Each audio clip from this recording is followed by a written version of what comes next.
So I decided to do a little surf fishing yesterday and managed to hook into a school of whiting. So I got 18 fish here on the table, and this is just me kind of going through and filleting each one. So I ended up filling up about half of this bag, and I decided the next day that I'm gonna do a little filming of me cooking. So figured I'd make a little short video and bring you guys along with the trip. Unfortunately, I didn't get any of the fishing clips because the fish started biting when it was dark, so there would have been no point really filming. But yeah, basically, once they did start biting, it was back to back. I had 2 poles out, and I'd reel one in, have 1 or 2 fish on it, and I'd run over to the cooler, throw it in there, and when I ran back to my pole again, I had another one on. So it was just non-stop, back-to-back action, and it was a really good haul. So I was really excited about that. But yeah, let's get to the cooking.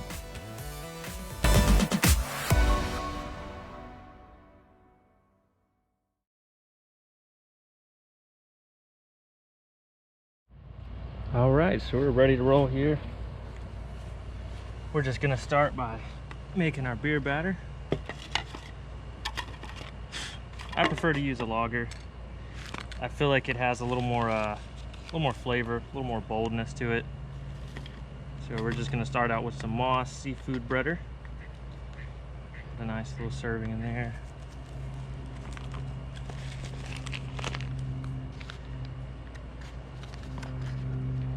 Just gonna start with a little bit here.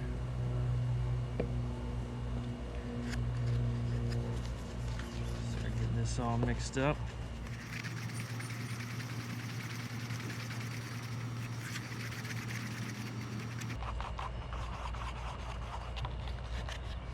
So I'm gonna go ahead and spice things up a little bit with the shipwreck seasoning. Kind of referred to this in my past couple videos. Love this stuff. They got a bunch of different types. And today we're using powdered keg blackening mix. So this one's got a good bit of paprika in it.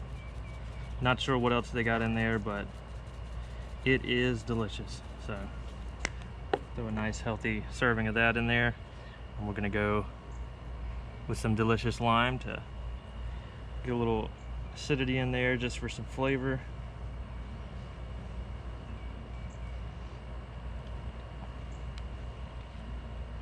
So I'm gonna put 1/2 in the actual batter, and then I'm gonna save the other half to kind of just sprinkle over the fish once it's cooked. Trying to get all we can out of that. Set that aside. All right.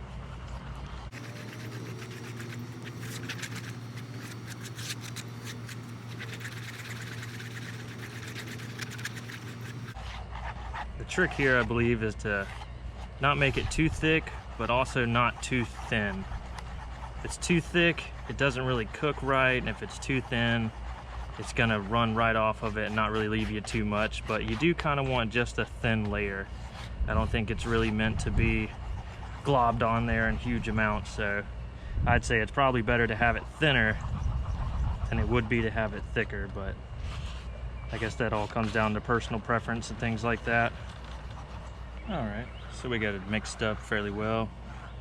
I got it kind of thin right now, so we're gonna see how that goes. So here's the whiting. We got it nice and patted down with the napkins, made sure it's nice and dry so it takes the batter good. We're gonna get to it.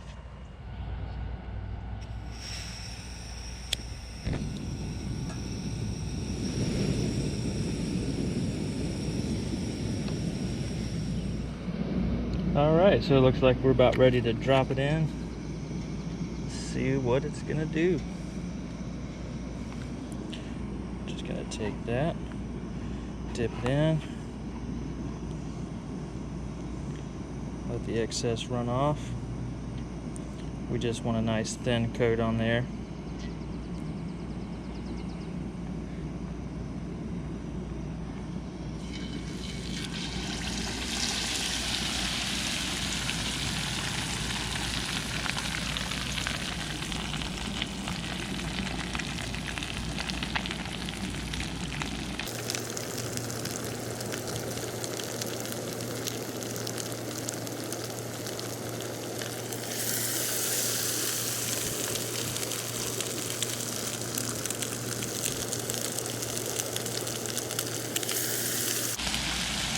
And I'm just gonna do three at a time, so I'm not crowding up my pan.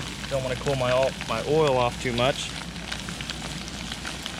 And just get these to a nice golden crispy coating. Take them out and enjoy.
Alright, let's give it a try.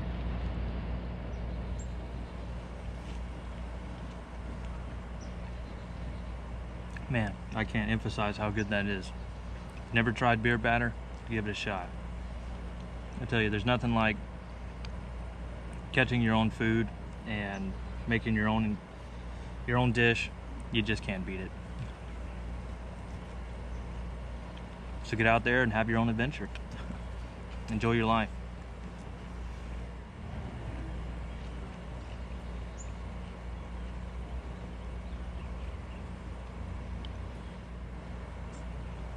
So thank you for joining me for another adventure, and we'll see you soon on the next video.